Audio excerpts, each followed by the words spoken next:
হাজার, 20,000, 30,000, 10,000, 5,000 অনেক লোক। আল্লাহ সকল দাতার দানগুলো কবুল করে নাও।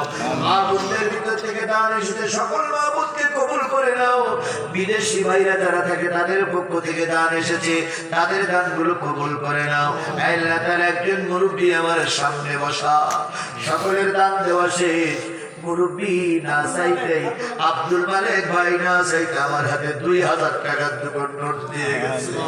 ও বাবু, লোকটি গরিব কি বড় আমি জানি না, কিন্তু মনটা বড় মহৎ। তার চিন্তা সকলের শেষে আমার দানটা যেন হুজুরির হাতে যায়। এভাবে করে আল্লাহ যারা যারা দান দিল, সকল দাতার দানগুলো আল্লাহ তুমি কবুল করে নাও। এই মাদ্রাসার যাবতীয় সমস্যা তুমি গায়েব থেকে সমাধান করে দাও। এই মাদ্রাসাকে কিয়ামত পর্যন্ত টিকে থাকার পরিবেশ তৈরি করে দাও।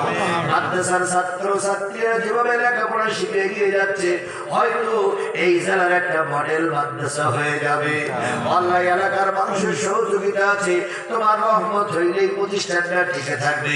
তুমি খাস রহমত করে এই প্রতিষ্ঠানটা দিন দিন সম্মানের সঙ্গে বেড়ে যেতে পারে, তাও দাও। আল্লাহ তাআলা এই এলাকাকে তুমি কবুল করে নাও।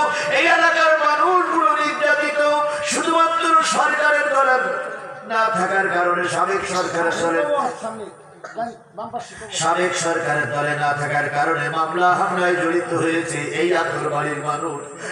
আতর বাড়ির মানুষদেরকে আমি খুব মহব্বত করি। তার ভিতরে যাদের মহব্বত করি আল্লাহ, তার ভিতরে ওমর ফারুক বলে একটা ছেলে আছে, আরো কয়েকটা ছেলে আছে যারা আমার খেদমত করলো।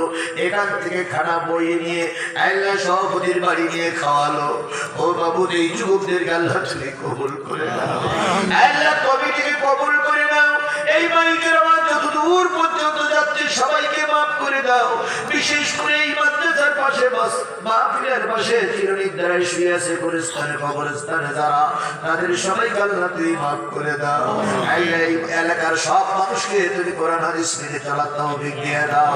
শুনলাম মা বোনেরা বেশি এসেছে, আল্লাহ তাদেরকে ইসলামের পক্ষে কবুল করে নাও। তোমার দোস্তের খাতিরে সুস্থভাবে আমাদের সবাইকে বাড়ি পৌঁছানোর তৌফিক দিয়ে দাও। আল্লাহ আমাদের সবাই ঈমান আমলে বরকত দিয়ে দাও। আল্লাহ আবারও দোয়া, সকল দাতার দানগুলো কবুল করে দাও। যে যে নিয়ত করে দান করেছে নিয়তের পরে বরকত দিয়ে দাও। হাজারো মানুষ দান করেছে, কে কোন নিয়তে দান করেছে আমি জানি না, তুমি জানো বাবু।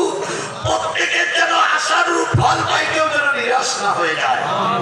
আমাদের দেশটার আল্লাহ তুমি হেফাজত করো, আমাদের দেশটার তুমি আল্লাহ হেফাজত করো। আল্লাহ আর এই ফেরাউন মার্কা সরকার যেন আমাদের দেশে আর প্রতিষ্ঠিত হতে না পারে। এই জন্য আমাদের সবাইকে ঐক্যবদ্ধভাবে গণতন্ত্র টিকায় রাখার জন্য সবাইকে একসাথে কাজ করা তৌফিক দিয়ে দাও। সুবহান রাব্বিকা রাব্বিল ইজ্জাতি আম্মা ইয়াসিফুন ওয়া সালামুন আলাল মুরসালিন ওয়ালহামদুলিল্লাহি রাব্বিল আলামিন। আসসালামু আলাইকুম।